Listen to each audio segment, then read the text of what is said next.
And I was like, wow, I just had an energy healing session that shifted the entire frequency of my body. And the frequency in which these parasites were resonating was eliminated, and the parasites were eliminated. Parasites are attracted to trauma. Parasites are attracted to fear. I looked down and there were thousands and thousands and thousands and thousands of dead worms in the toilet. Wow, wow. Okay, I do have one quick follow-up question to that.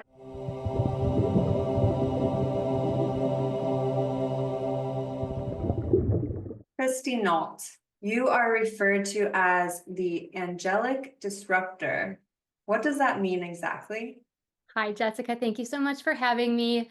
The Angelic Disruptor, it's something like kind of silly and cute that my community really started calling me a while back. And I was like, haha, but I've really actually embraced it. And I think it is a beautiful summary of everything that I am and my essence and my truth and what I stand for. And I genuinely believe I came to this planet to be a disruptor. When it comes to health, we'll get into a lot of the ways that I'm doing things incredibly differently, even according to what we see as holistic health right now, even breaking through the barriers of integrative medicine and functional medicine and what I really call basic bitch wellness. So I'm here to kind of bust it all and teach people what we actually need to heal, getting to the physiological, the structural, emotional, subconscious, spiritual, ancestral roots of why we became ill in the first place. And the disruptor energy really comes from my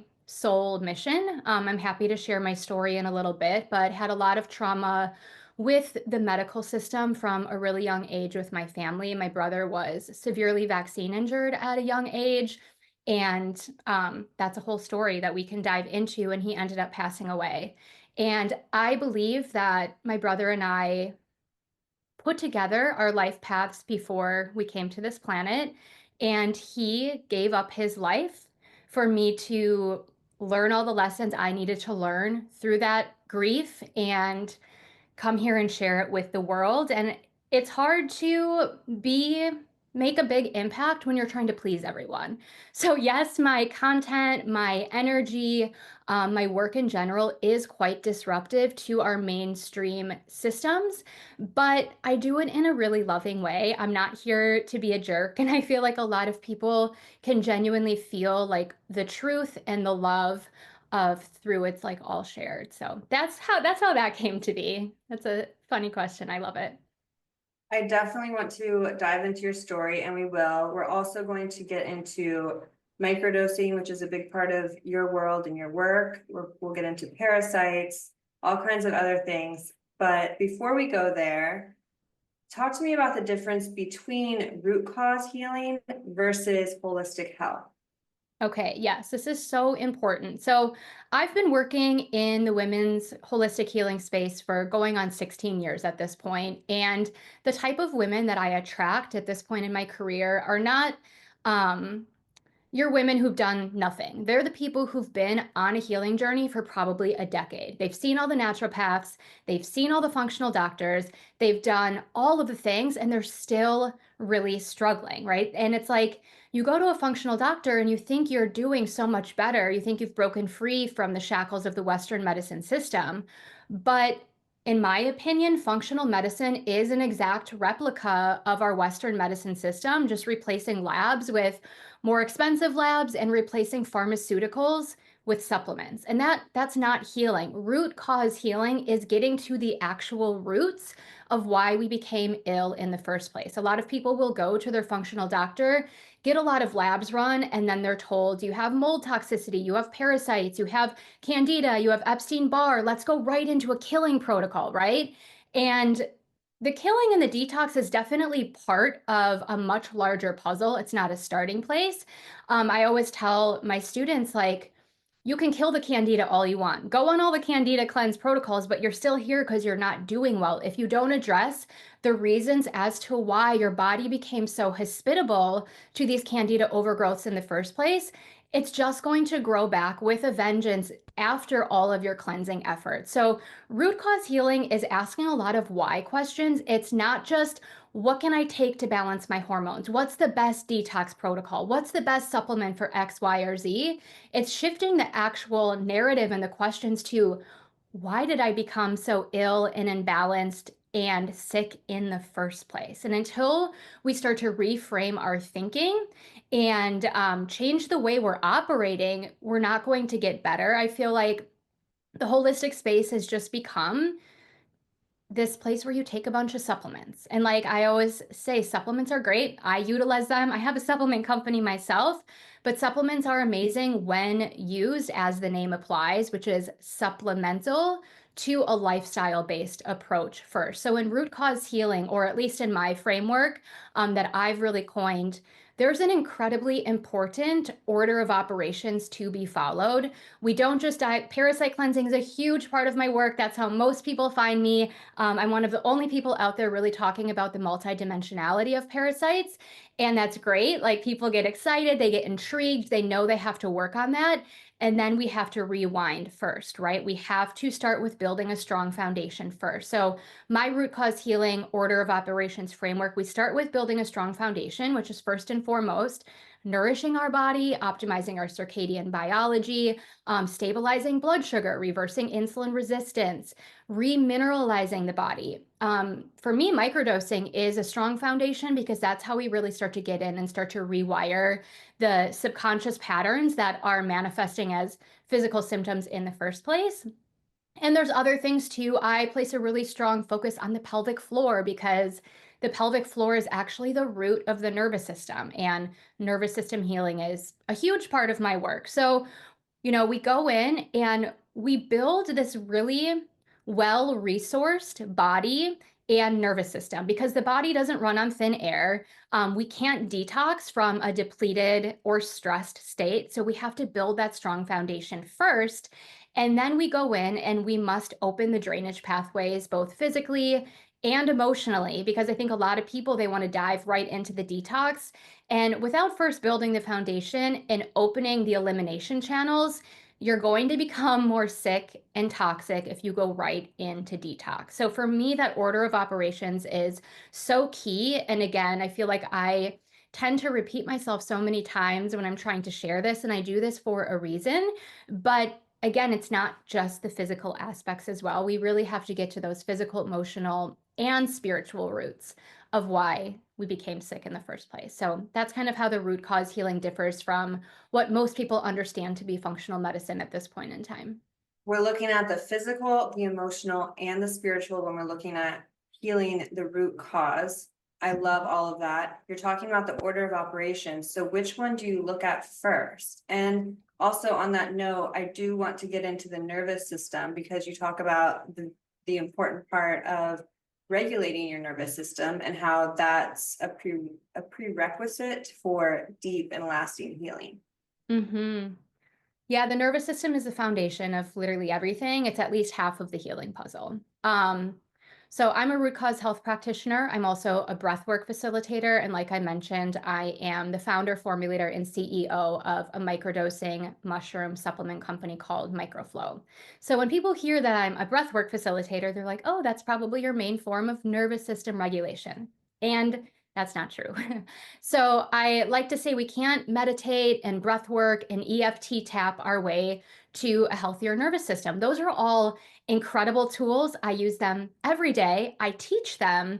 But again, we have to resource the nervous system first. A lot of people like to dive into the big things, whether it's like a big plant medicine journey, right? They start to get curious about holistic health. And a lot of people, take off to the middle of the jungle and go do ayahuasca. Like, I guess their first step, right? Or they like to dive immediately into really deep trauma healing. And in my experience over all of these years, when you try to dive into the really deep trauma healing or like really extensive plant medicine ceremonies before the body has the resources to hold it all, you're quite literally going to blow a fuse in your nervous system, and it sets people way back. So to me, nervous system healing actually starts with all of the foundations I was just mentioning. The actual foundation of your nervous system health is stabilizing your blood sugar, right? If you are riding that blood sugar roller coaster all day, and you're experiencing blood sugar spikes and then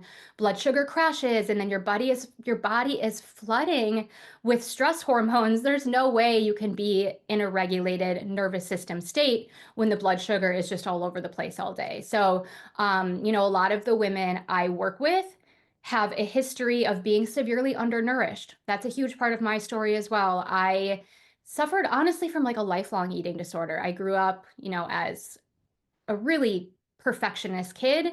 And that was my way of coping from a lot of childhood trauma. I was a high level elite athlete, like thriving student.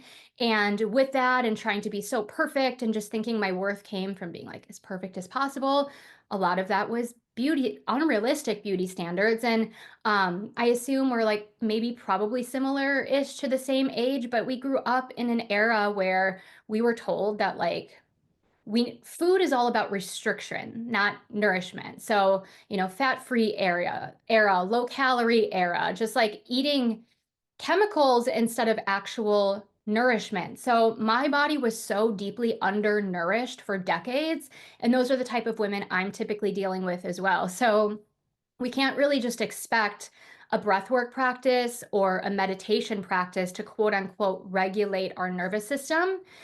When you are a nourished, fully, deeply resourced, nourished woman, your baseline actually becomes regulation. So there was a point in time when I was practicing what I like to call the basic bitch wellness, and I was like, so, still undernourishing. I was vegan at the time, and it's like I had to do tapping and breath work like 5 times a day just to like keep my shit together. And now I run 2 7-figure businesses and have have high stressors in my life, but I don't feel stressed. I have a really deep stress tolerance. My nervous system is supple, and it's, the baseline of that all is maintaining my high level of nourishment. So nourishment is so huge. Animal nutrients are so, so key for our nervous system. The animal proteins and animal fats are actually the physical building blocks that make up our nervous system tissue. So we can't really have a conversation about nervous system regulation without talking about full body health in general. So nourishment, blood sugar, minerals. Again, the minerals are the spark plugs of the body. If we think of electrolytes, electricity, right, they generate the energy. So we can't have a nervous system that operates on energy when we're completely demineralized. And then circadian biology is just so important as well. We are nature. We're not separate from nature. So we're not separate from nature whatsoever.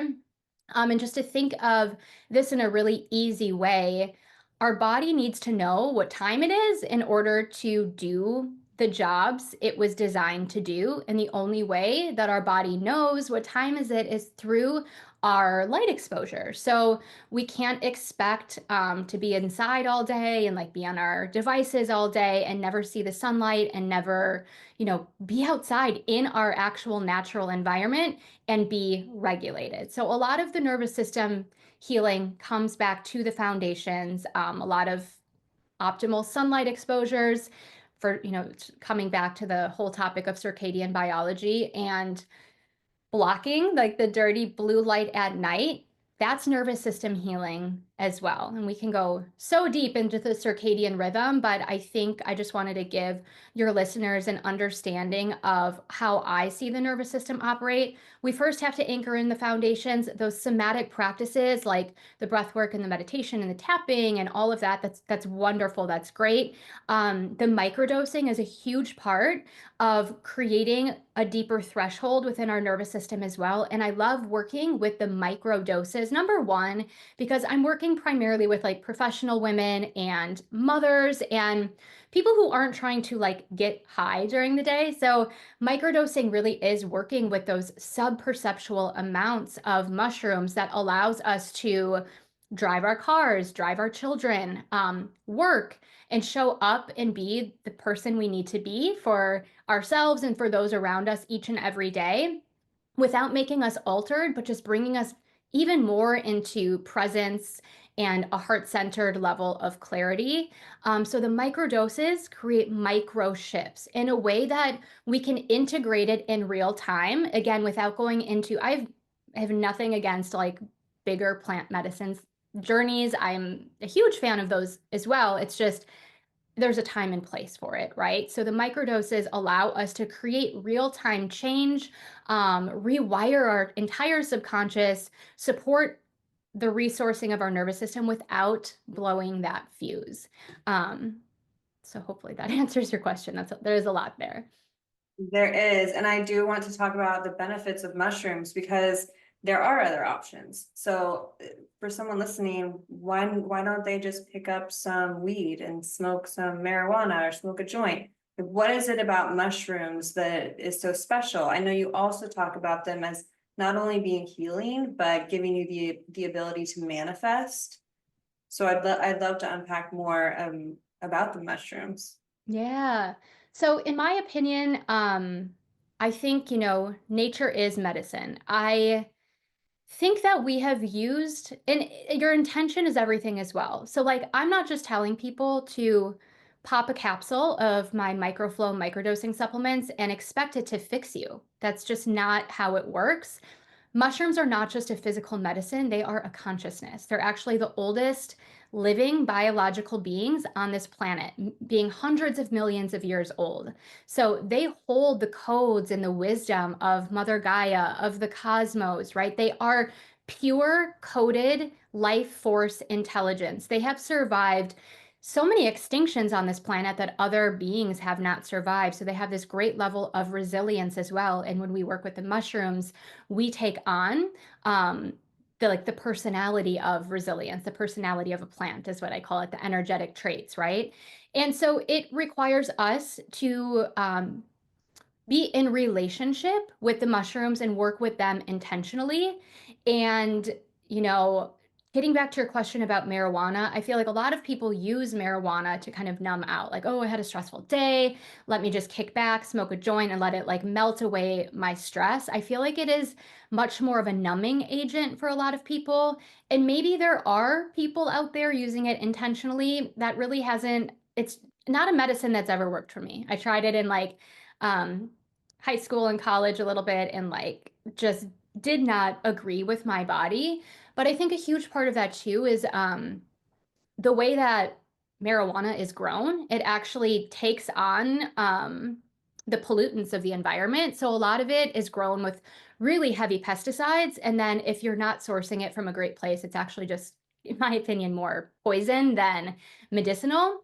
I think it can be very addictive for a lot of people rather than helping us be with our emotions and learn how to process them and alchemize them like the mushrooms do. I feel like a lot of people just use the marijuana to numb. They're not kind of doing the internal work with the medicine. So I don't want to sit and bash it because I think that there are times and places, and I think it's like better than some other options. But ultimately, at the end of the day, it comes down to the sourcing, the quality of a medicine, and truly our intention.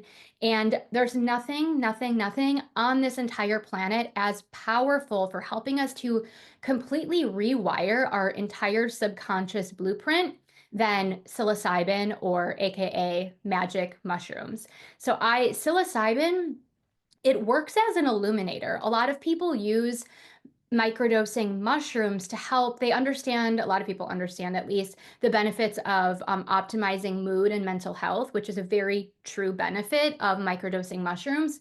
But it goes so much deeper than that. So I always say there's like levels to microdosing. There's the people who just pop the capsule, go on their day, no intention. And I'm like, that's like level one microdosing. Sure, it might help lift your mood a little bit. It might help your mental health a little bit. And cool. Like maybe that's all someone's ready for at that point. But there are these deeper levels where we can truly use the mushrooms to rewire our entire subconscious and therefore change our entire health outcome and our entire reality. So working, with it intentionally, journaling with it, having a co-creative relationship with the medicine. And the reason being, I was getting to the point that the mushrooms are an illuminator. So yes, it can illuminate all the quote unquote good feelings we all want to feel, our feelings of gratitude and just being connected with ourselves, with our heart, with our higher self, with God, source, with other people, with the land, right? It is a connective medicine. It can just help us feel more love and just gratitude for being alive. Those are some of the wonderful illuminations that can happen when we're working with the medicine. But as an illuminator, it's also going to illuminate our subconscious and our shadow. So, our subconscious is everything below our conscious awareness. Our subconscious was fully formed by the age of about 7 years old. And our subconscious is basically a bunch of patterns and thoughts that aren't even ours, right? When we were little kids, we were just little sponges taking on the thoughts and the rules of our parents, of our teachers, of society, of the medical system, of textbooks.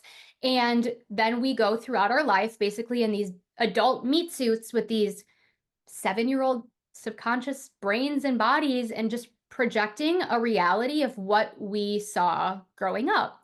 And if we genuinely want to create what I like to call heaven on earth, our version of heaven on earth, create our dream life, I believe we came to this planet to be creators. And that's part of that disruptor energy as well that I was talking about in the beginning. We have to rewire all of those thoughts and limiting beliefs and scarcity and pain patterns that we're quite literally addicted to. Because we were saying before, the nervous system is everything. However, what people don't understand is the nervous system is wired for one thing and one thing only, which is safety. But safety to the nervous system only means what's familiar. It's not like what's healthiest for us, what's best for us, our goals, our dreams, our manifestations. It's what's been familiar. It's the patterns in relationship you saw growing up. Most people are addicted to their own scarcity, pain, and chaos. And that's a huge, huge underlying cause of chronic health issues as well. It's a whole other can of worms to open, but when we can use the microdosing to illuminate those subconscious patterns that we were completely oblivious to. And a lot of people will just like stand in front of their mirror and try to do like affirmations, and this isn't working. And affirmations are beautiful and wonderful, but they're still working in the conscious level of our awareness. We have to go deeper into the subconscious, rewire those. And I feel like you can do that through things like hypnosis, right? It would take a lot of hypnosis to like completely rewire a subconscious, but mushrooms help us do it almost instantly. And I don't want to say instantly in the way that like it's easy, because it can be easeful. It is work, but it allows us, that mushrooms make the unconscious conscious. It brings the shadow to light. So all of those childhood wounds, all of those ancestral wounds that we're carrying around, and that's what's quite literally creating our health and our reality, we have the ability to change that with mushrooms. And my favorite part of it all is like, a lot of people get kind of nervous when we start to talk about shadow work because it sounds a little scary, right? It sounds like bad and dark, and it's going to be so traumatic to like break open all of these old wounds. And that's not necessarily true. Within our shadow also lies all of those untapped into and our unrealized gifts and the things about ourselves we have like not come to realize yet. It's so many beautiful things as well. Um, so yeah, I use the microdosing to help, of course, build a healthier nervous system, rewire the subconscious, and help my clients with their health, but also through the process of neural manifestation. The mushrooms help ignite and create new neural pathways and new neural networks in our brain and in our body. And we have the power with our intention to ingrain those pathways in the way that we choose. So we can, basically soften those old networks that were wired for scarcity, pain, and chaos. And we can create new neural networks with vitality and abundance and freedom and all of the things that I know probably every single person listening to this genuinely desires. What are the downsides? Is it addicting? Because there's a give and take to everything. And I know they're called magic mushrooms, and but it sounds like a magic pill that is going to, improve everyone's life 1,000%. And so what is the downside to it? I mean, I personally don't see a lot of downsides. It's one of the medicines that actually, it's one of the only medicines I'm familiar with that is not addictive. It's actually used to help through addiction healing. So, psilocybin is used for in substance abuse treatment facility centers. People who start microdosing with microflow, they don't go into it thinking like, I drink too much, or, wine culture. Like, drinking is just such a big part of our modern era, and like no one thinks twice about it, right? Everyone's questioning like, what are the downs, and this is not to you at all, this is just like to everyone, like what are the downsides of a plant medicine when like alcohol is so normalized, right? There's nothing beneficial about alcohol. So the microdoses are not addictive. So that is such an incredible benefit, but there are absolutely contraindications, 100%. They do work on serotonin receptor sites. So if someone is currently working with like an SSRI or is on a benzo, you have to be really conscious about starting, and that's not something to take lightly by any means. Now, microflow has helped thousands and thousands of customers at this point be able to fully wean off really damaging pharmaceuticals, but it does take intention. I will tell people to, if they're not working with me, to make sure they're working with their prescribing physician, because there are some contraindications there. But, outside of the realm of the contraindications with certain medications, there aren't a ton of downsides working with the small doses. Again, it's all about the dose, the source, and our intention. And I feel like when we're working with like those larger doses of medicine, that's where we can get into more trouble, because some people don't, they can go in and like crack open all of these old wounds, but they don't have the emotional tools, the ability to process. Maybe they don't have the support around them to be able to like metabolize those emotions and therefore integrate it. And it can be a really rattling process for a lot of people. But the way I have formulated microflow, like they are truly subperceptual doses, and they're dosed for female physiology, which is like even at a lower dose. And I have not, some people for sure, you can go through patterns when you are microdosing that you might feel a little more angry. You might feel a little more sad, right? And when I'm working with students and clients, or people are reaching out, sharing, they might be going through a period and like they feel maybe a little more depressed. I thought the medicine was supposed to help me not feel that way, right? And it's important to remember it's not the medicine making us feel sad or angry. It's illuminating all of those emotions that were already there for us. So if you're not willing to create some spaciousness in your life to reflect on what that is, and give yourself the time and the effort to be able to work through that, then maybe that could be a downside too for people if they're not willing to work with the medicine. I'm genuinely only here for people who are like kind of willing to go all in with things. But the microdosing, it does like help us align with and attune to our natural wants and needs, not operating from like the wants and needs of our trauma body, but from like our higher self and our authentic self. So when people start microdosing too, it's also a catalyst to like, oh wow, I want to start moving my body more. I want to start getting outside in the sun more. I want to start eating healthier. So it's such a beautiful tool to help facilitate deeper healing in so many ways beyond just like the emotional side of it all. Is there anything that we didn't cover about that topic that you are feeling it's important to share before we move on? Because I would love to hear your personal healing journey. Mm. I mean, there's so much we can get into with microdosing. Let me just share a little bit, I guess, about my personal experience with microdosing and why I even started this company. But I've been working in the holistic healing space since about 2009, and I've been familiar with plant medicine for a long time. I probably researched it for 7 or 8 years before I ever personally reached for it myself. I do believe that the medicine will call to us when we're ready. And that's something I always really knew. So, like, my ego always wanted to go in and work with plant medicine, but I knew I needed to wait for that call.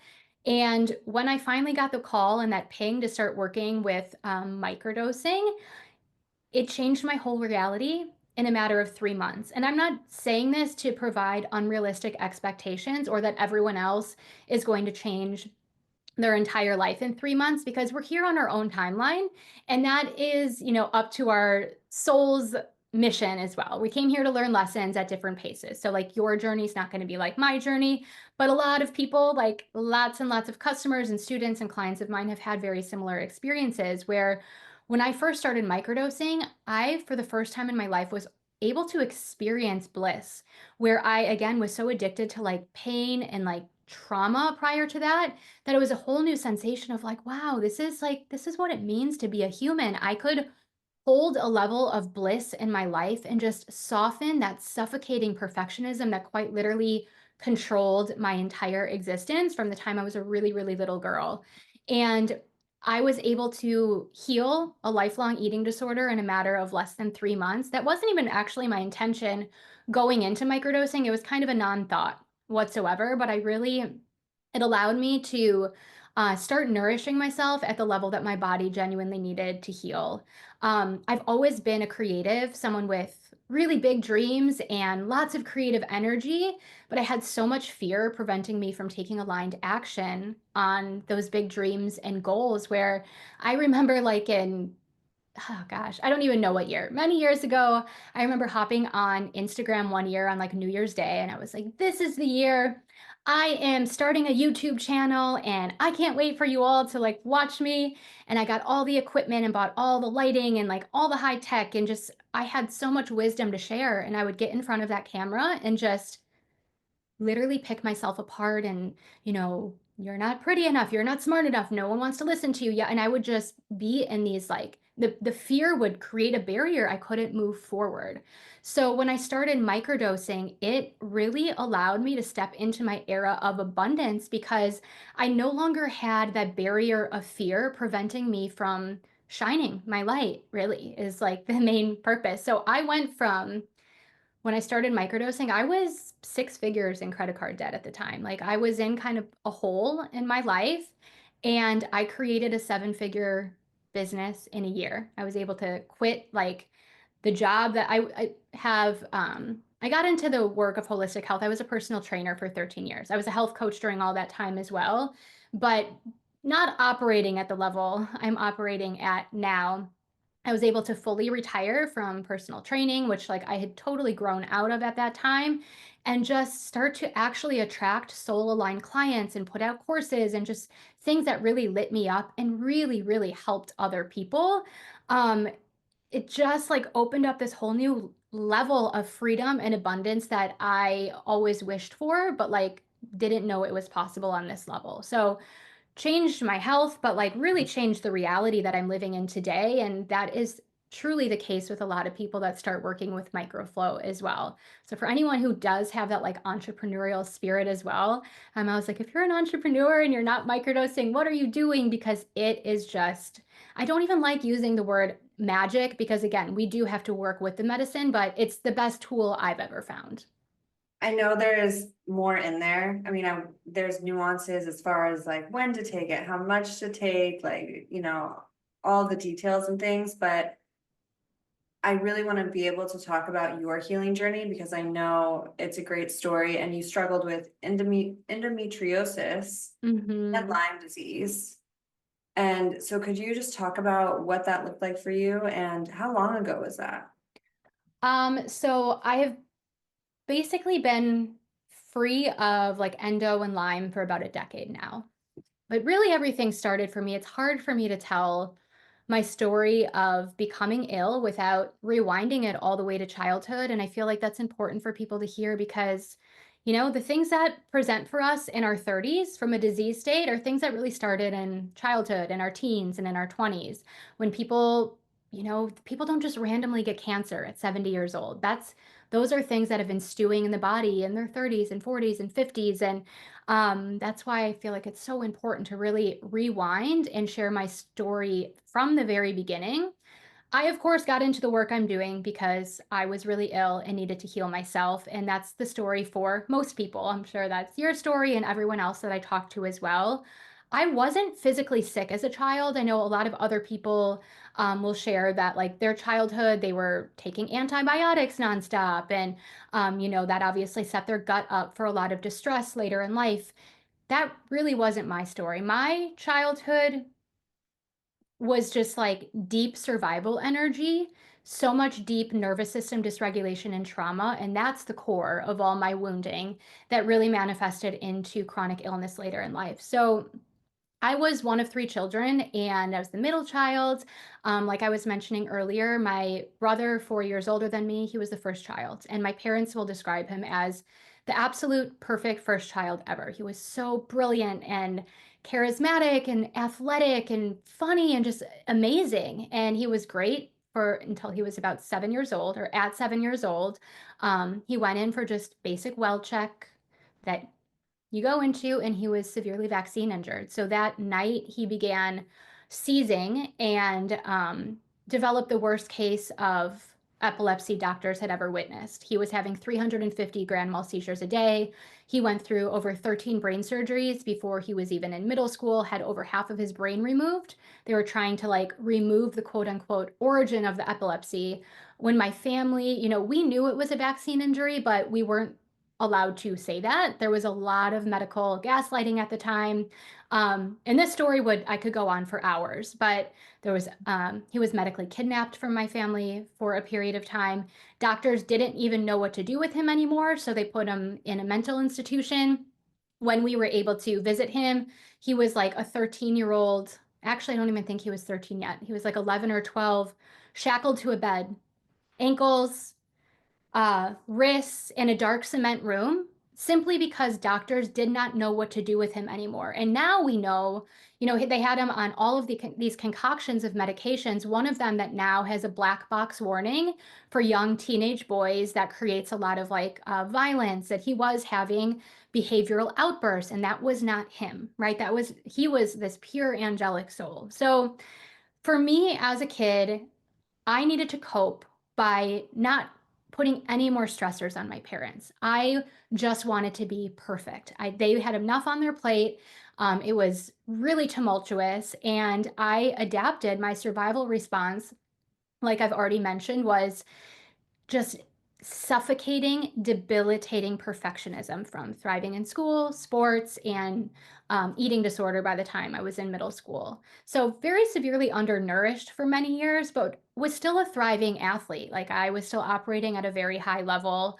That form of control turned to a lot more partying in my late teens, early 20s, which is, that's a part of, I feel like, a lot of people's story as well. Binge drinking and just a lot of kind of self abuse. So my brother passed away when I was in my early 20s, and that was the catalyst of the endometriosis, the chronic Lyme diagnosis, MCAS, autoimmunity, Hashimoto's. Literally, the list is a mile long of all of the things that I was dealing with. And it was very quite obvious that it was this like shock in my body.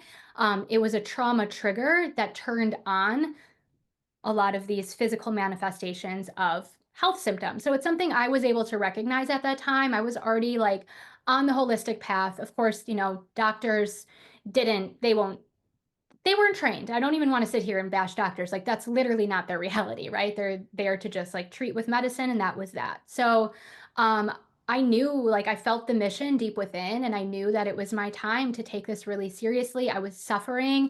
It was hard for me to work. I was having like brain zaps. I was losing my speech.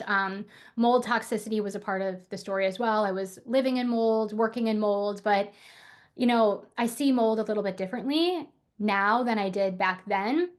Mold is absolutely an issue for a lot of people, but oftentimes it's like the tipping point. It's like that we already have the baseline of deep dysregulation and we're so undernourished, right? And there's so many issues that are already off. So the mold is kind of like the overflow.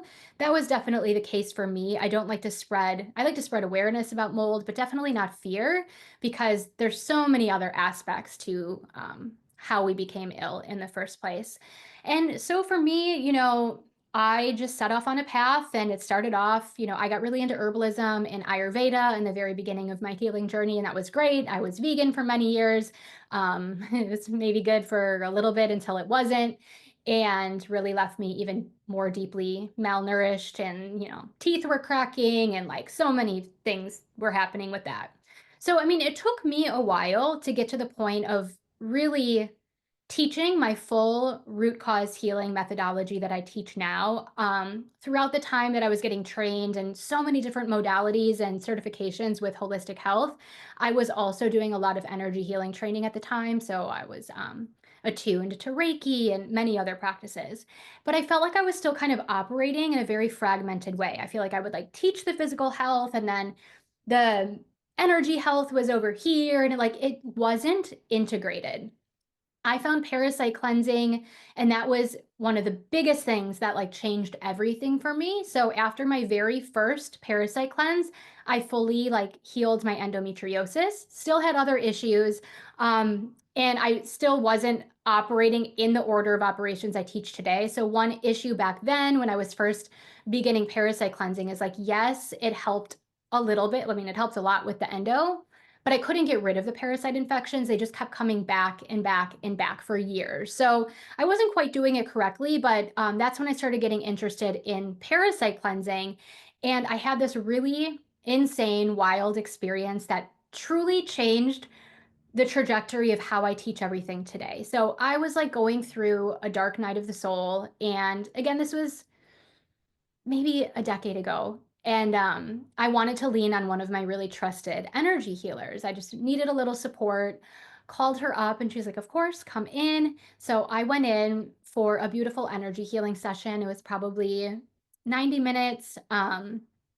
Just our typical energy healing session. We were doing a lot of cord cutting. Had a lot of cathartic releases, crying, shaking, releasing. Okay, so session is over, and I was like, that. I'm sorry, my dog is barking. I hope you can't hear that. I was like, that was beautiful. I felt really light. I felt really uplifted, and I'm like, thank you so much. Gave her a hug. I'm on my way home. Okay, so I'm driving home for about an hour. And I'm like, oh my gosh, I am gonna poop my pants. Like, I literally, am I gonna make it home? I really have to go to the bathroom. And I made it home. I go to the bathroom and I look down, and there were thousands and thousands and thousands and thousands of dead worms in the toilet. Mind you, Oh, yes, I was not on a parasite cleansing protocol. I hadn't been all year. I wasn't taking any herbals. Like, I wasn't parasite cleansing. And I was like, wow, I just had an energy healing session that shifted the entire frequency of my body, and the frequency in which these parasites were resonating was eliminated, and the parasites were eliminated. And I was teaching parasite cleansing prior to that, but again, it was very fragmented. So this changed everything for me. This is when everything started coming in, like the multidimensionality of parasites. Like, yes, we do need the physical protocols and the herbals, but that's not going to work if we don't also work on eliminating the frequency that they're attracted to. Parasites are attracted to trauma. Parasites are attracted to fear. Like, this was such a huge aha moment, and it changed the way I teach. It changed the way I was able to really accelerate the healing of my own body. I understand what parasites are as biological beings and what they're doing in our body, but it really made me start questioning, like, okay, yes, there's worms, but what are they really? Like, how did that happen? And what I started witnessing is that all of my clients with the most amount of trauma or childhood trauma were dealing with the most amount of parasites. And so that was just very intriguing. And what I started to realize, it was shown to me in a meditation, is that most of us, especially as women, and especially as women who have dealt with trauma, maybe it's not in your childhood, but a lot of women have dealt with like sexual abuse, right? Like, we are all dealing with trauma in our own way. We have coped through dissociation. Most of us have gotten through life with a lot of dissociation. I genuinely don't have memories under the age of like 25 years old. Now they're starting to come back over the years with the work of plant medicine, but I like blacked out everything. That doesn't mean that it still wasn't wrecking havoc in my body. It was not consciously aware because I was so dissociated. My body was protecting me, saying that's too difficult to face, and you don't even have the tools to be with that right now. So I feel like a lot of us got through life dissociating. And what I was shown in this meditation was an abandoned home. So my guides came in and showed me this way to teach all of my students. And I want, anyone listening to this right now also to envision and visualize an abandoned home. An abandoned home, it breaks down, it decays, it gathers dirt and filth, and it allows basically anything from the outside to come in with ease, from squatters to animals, right? It's a very easy entranceway when no one is home. And we need to start thinking about that with our own body. When we are not home, we being our higher self, home in our body, rooted in our body, when we're dissociated, when we are not home, we are an open entryway for outside forces to get access to our energy. So a lot of parasites do begin as energetic parasites that fuel biological parasites. This is a very multidimensional conversation. It's not just us picking up parasites from raw meat or from our water or from our animals. That's part of the conversation, and that's an important part of the conversation. And we need to also understand all of the energetics of it as well, from us being dissociated, from people. We can have that same conversation of people being blackout drunk. When you're blackout drunk, your consciousness has left you, right? I also teach parasites as a form of ancestral karmic debts. And I feel like we took them on we agreed to it all. Like, this isn't like, oh my God, poor me, I'm a victim. No, we agreed to take on all of the ancestral karmic debt because we said that we're going to come here and be the cycle breaker, and we're going to clear it all and transform it all and alchemize it all for our entire lineage. And that's one reason why so many light workers do struggle more with health issues. Our health issues are there to wake us up, right? Our body doesn't speak in English, it speaks in symptoms and sensations. And a lot of us have had these beautiful spiritual awakening journeys through crisis with our health. So it's not all bad, it's not all dark, it's not all scary, it's actually a gift. One of my best friends sent me the most beautiful voice notes last year. She was finally going through parasite cleansing. She went through my full root cause healing course, hormone glow up, and parasite cleansing again. It's like the last part of it. And she finally got to the parasite cleansing aspect. She had been wanting to do it for years. And she left me these voice notes and said, Christy, I feel so alone. And she's like, I don't feel lonely. I feel amazing. I'm not saying this in a bad way, but for the very first time in my life, I feel like I am the only consciousness occupying my field. The thoughts are not all over the place, right? There's not chaos and pandemonium going on in my own brain.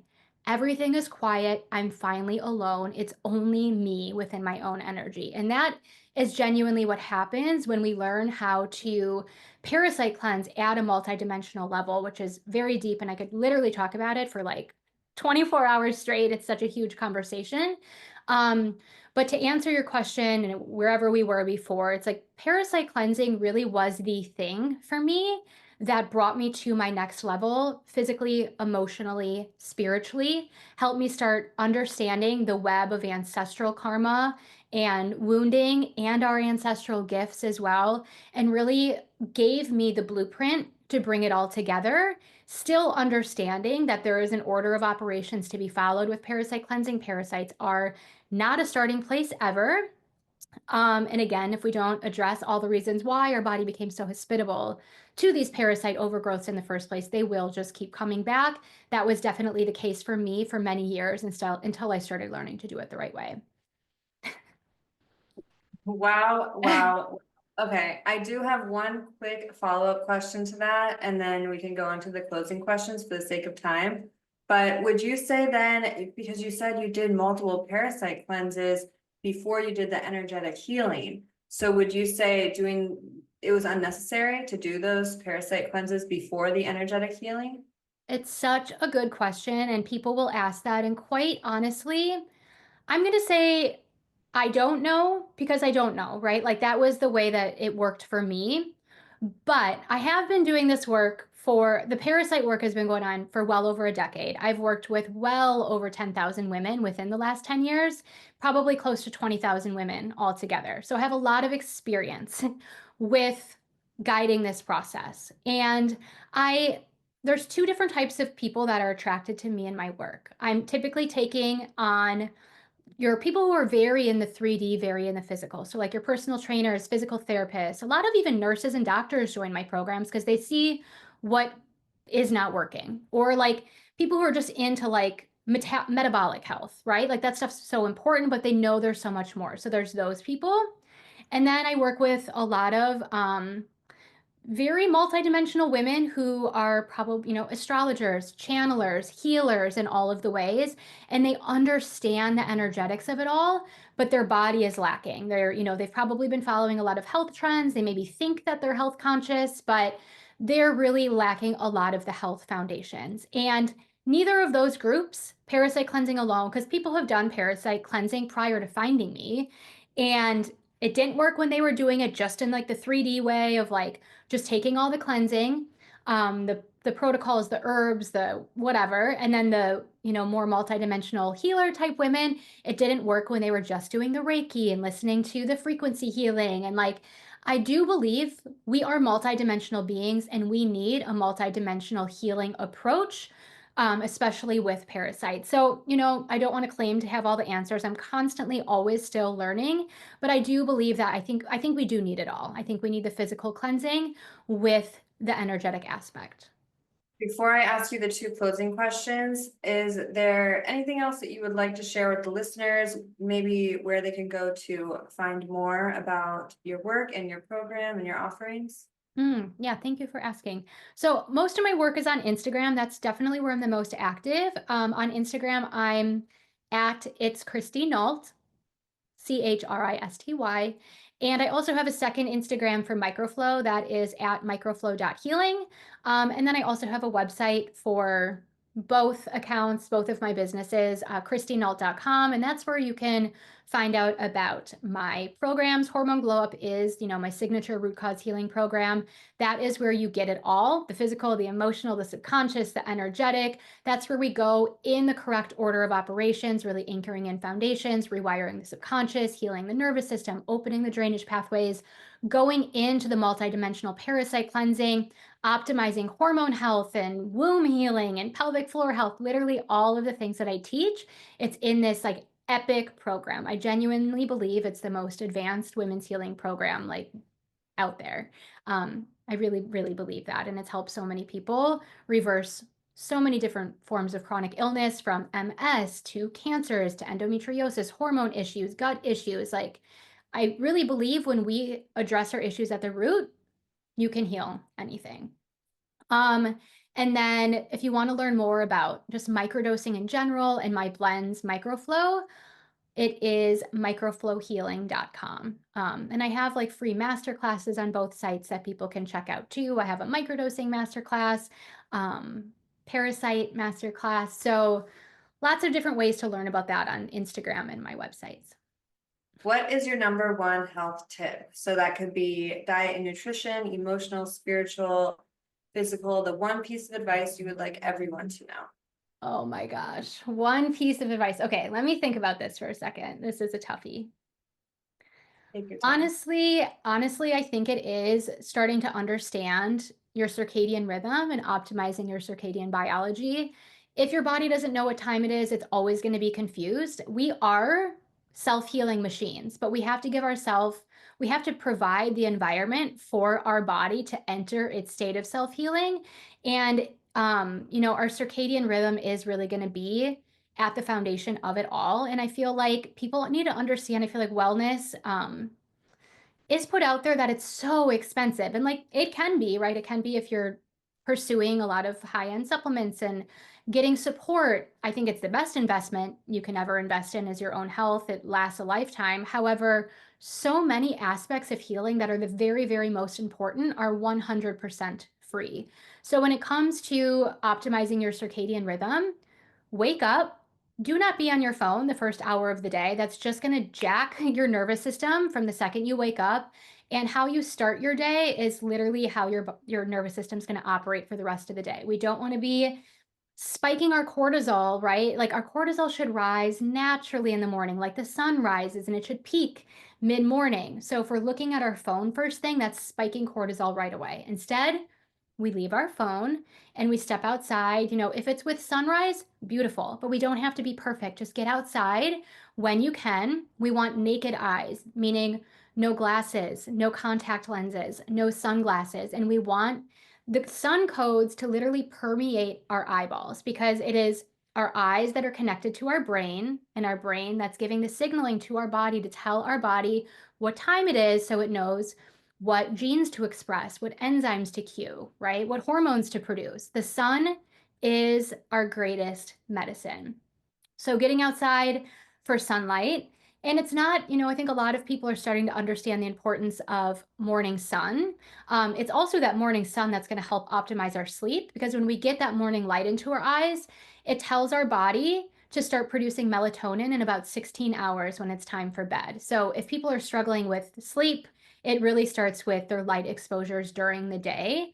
And it is also important, just to get outside as often as we can, breathing the fresh air, going for walks outside, harmonizing with the sounds of nature. That's going to be the best nervous system healing tip ever. Take out the headphones. We don't always need to be, podcasts are great, listen to them all the time, but we don't always need to be consuming.